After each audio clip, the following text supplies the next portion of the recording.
Bonjour à tous ceux que je connais, à tous ceux que je ne connais pas. Françoise Janson, je suis vice-présidente du conseil régional en charge de la santé. Donc je représente le président Alain Rousset ici. Bon, juste quelques mots parce qu'en fait je dois vous envoyer à table. Donc c'est le meilleur moment. Vous dire d'abord merci à Alice et à France Biolite qui organisent cette journée. Je vois que vous avez eu beaucoup de succès. Alors je suis désolée, je n'ai pas pu venir pour l'ensemble des slides des présentations de ce matin. En plus, je suis arrivée pour Trifrog, que j'ai déjà entendu 50 fois, mais je vois qu'à chaque fois, ça progresse. Non, j'étais avec les étudiants en pharmacie. En fait, j'étais beaucoup plus utile là-bas, puisqu'il y avait le congrès des étudiants en pharmacie qui se tenait à Agen, le congrès national. Donc, je suis allée leur faire de la pub pour vous et leur dire qu'en particulier, ils pouvaient aller se faire former à l'ENSTBB ou à La Rochelle et leur dire que les biotech, c'était un avenir pour eux.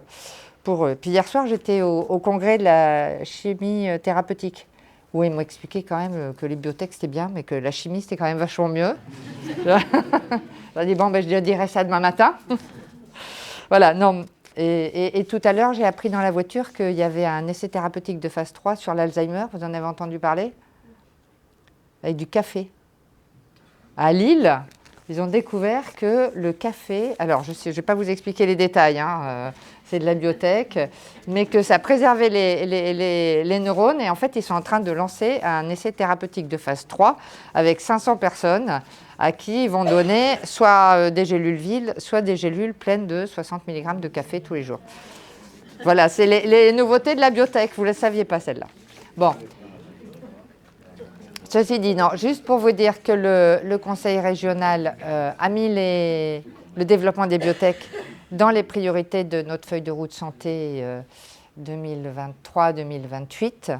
Que ce développement de la biotech, on va essayer de le faire à plusieurs niveaux. Alors, des niveaux que certains d'entre vous, beaucoup connaissent déjà, puisque c'est un appui individuel aux entreprises de biotech qui en ont besoin, à tous les niveaux, si ce n'est qu'on s'arrête à un certain niveau quand il s'agit d'aller fournir 15 millions, ça on ne sait plus faire, mais enfin depuis le démarrage jusqu'à 4-5 millions, on peut faire, que ce soit sur des aides individuelles ou même au travers de nos capacités d'investissement. Donc ça, c'est les aides aux entreprises. On souhaite aussi, et on était donc hier avec Norbert et avec les Rochelais, en train de travailler sur les plateformes biotech que nous souhaitons, alors d'abord que nous avons commencé à créer avec le NSTBB et avec La Rochelle, avec l'idée d'avoir sur l'ensemble de la région un certain nombre de plateformes ou de sites biotech qui peuvent soit permettre à des entreprises d'aller travailler et d'aller faire des petits lots par exemple, soit permettre de passer au stade industriel des recherches qui ont avancé dans le monde académique.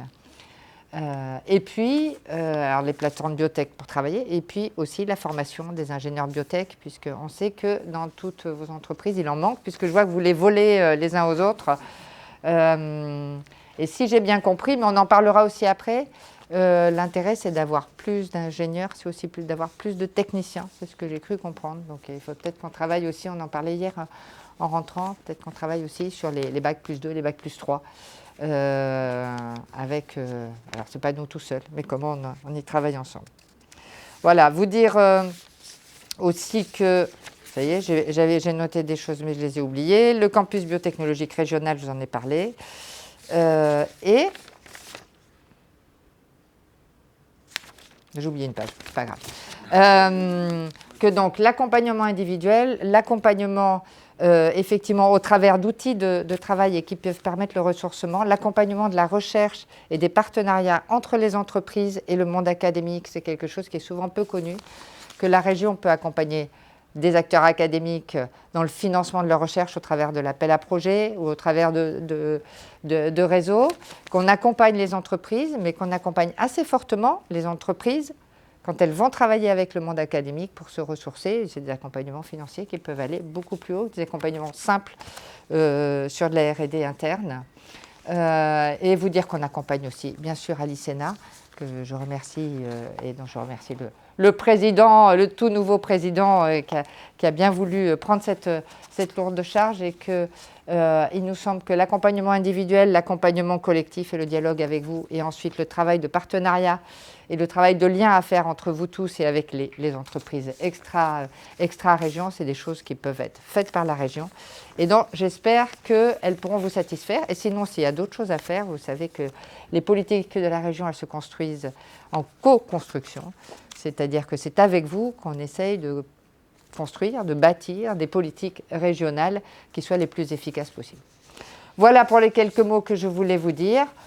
Une autre, je fais de la politique, donc n'oubliez pas d'aller voter. On a des entreprises qui accueillent tout le monde et je pense que voilà, c'est pas moi qui vais vous expliquer combien c'est important la qualité de vie et puis le fait de travailler avec le monde entier dans les entreprises. Donc n'oubliez pas d'aller voter, c'est ce que j'ai dit aussi aux étudiants ce matin. Et puis je vous souhaite un bon appétit et merci à tous pour vos présentations.